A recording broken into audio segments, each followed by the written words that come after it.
team boss, Nathan Colombi, I mean, legendary builder, mate. I mean, how long have you been building Suzukis for? 1996 I started, mate, so I don't even want to work that one out these days. Yeah, it's a scary amount of time, I'm afraid, but yeah, I love it, it's in the blood. I can tell, mate. It must be a passion because, you know, as we were talking about our jobs, we get paid about £8 an hour for if you're working out on average, it's you certainly don't do it for the money, I can assure you that one. But yeah, no, absolutely love it, you know, and it's events like this that make it worthwhile. Oh, mate, definitely. So this K1, what's it all about? Where did it start from? I've heard sort of rumours that it's, you know, obviously you didn't just get a brand new K1 and go, right, let's race it. You know, I guess it's a bit of a bits of job, is it? Yeah, I mean, yeah, that'd be far too easy just to be able to order one up. But yeah, I mean, it came about. It's a bit of a continuation of our Katana project, which obviously, unfortunately, you never quite got to ride, but very close. And we were scanning the news about 8 weeks ago and realised that the rules had changed to allow the K1s in, which is they've skipped the obvious era, which was the 750 era. Yes. So we thought, you know, why not? And it was quite a push to get the bike built for here. So yeah, I mean, it's brilliant. It's been a real effort, if you like, because most people started building their bikes about October. As I said, we started ours about 2 months ago, so we put an entry in, we got the entry accepted. So trawling eBay, we've used Suzuki Race Parts Program where we can. There's a lot of parts still available for the bikes. I was going to say, because I mean, you know, obviously I've got bits of my head to add through the parts program, but I mean, could you essentially near enough build a bike from the parts? It depends on the bike. Obviously, we did it with the TL1000 many years ago for the vintage parts scheme. But you know, there are certain parts, the body panels and stuff, are not available anymore. No. But a huge amount of the core parts are the pistons, valves, conrods, anything that's sort of consumable like that, all available. Yeah. So yeah, no, it all works for us. So I mean, let's talk about front to back then. Obviously, we've got K-Tech suspension. I mean, they look pretty factory, those fork bottoms. Are they all custom? Yeah, they are. They're ones we actually made ourselves. One of the problems now is that the lack of good quality side-mounted forks. Of course, when we started on the bikes, everything run them, and then they were worth nothing for a period of time, and now you can't get them for love or money. So in the interest of safety, we decided to make our own forks, and we know what we've got. So we basically use a GSX-R1000 K1 inner and outer tube, which are the longest forks that they did in the series, and then we make our own feet, which are basically a copy, effectively, of the original show of factory forks that were on the bikes at the time. So that's why it's got that. That's why it's got that real look. I mean, the chassis has to remain the same, isn't it? The frame itself. Yeah, fundamentally for this class. This class that we're in is the Young Timer. Yes. So it's basically any bike. Very bizarre name, but it's any bike that's up to 2001. The end of 2001. So K1, K2s are eligible, being the same bike.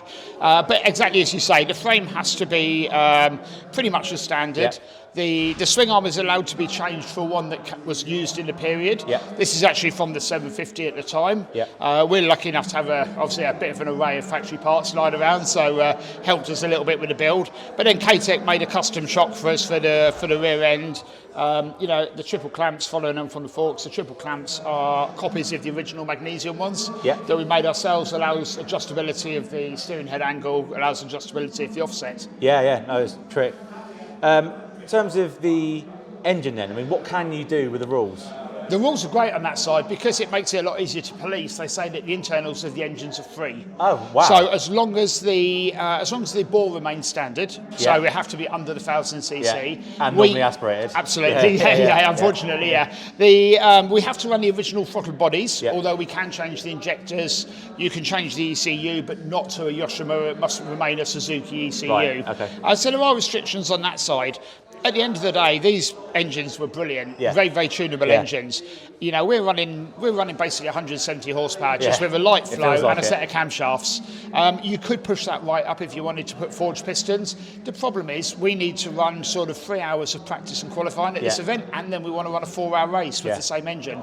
And there's no point on being the quickest bike on track for 3.5 hours. I don't know how I've forgotten this beautiful RS3 Yoshi system. I mean, where did you find that?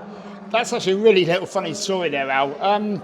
It was the one item when we started to build that I was really quite worried about because speaking to Performance Parts, all the normal suppliers, nobody makes a system anymore. Now, RaceFit have been good enough to make us systems in the past for our bikes, but zero time to make a system for this bike and nothing on the shelf. So I was rummaging around, I was looking for some old factory K9, L series exhausts, and nothing was going to fit. I was really getting quite worried. And then there's a box that's been sitting on my shelf for maybe 3 years that Steve Wheatman dropped off one day. And he bought a swing arm for an S-Rad over in America, and the guy just threw an exhaust pipe in with it. He gave it to me, it sat on the shelf. I never even looked in the box, but I knew there was an exhaust in there. So curiosity got the better of me. I opened up the box and there it was. It was sitting in there labelled GSX-R1000 2001.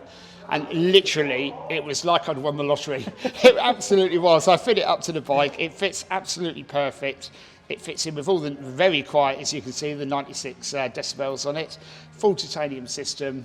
It's absolutely joyous to find it. Yeah.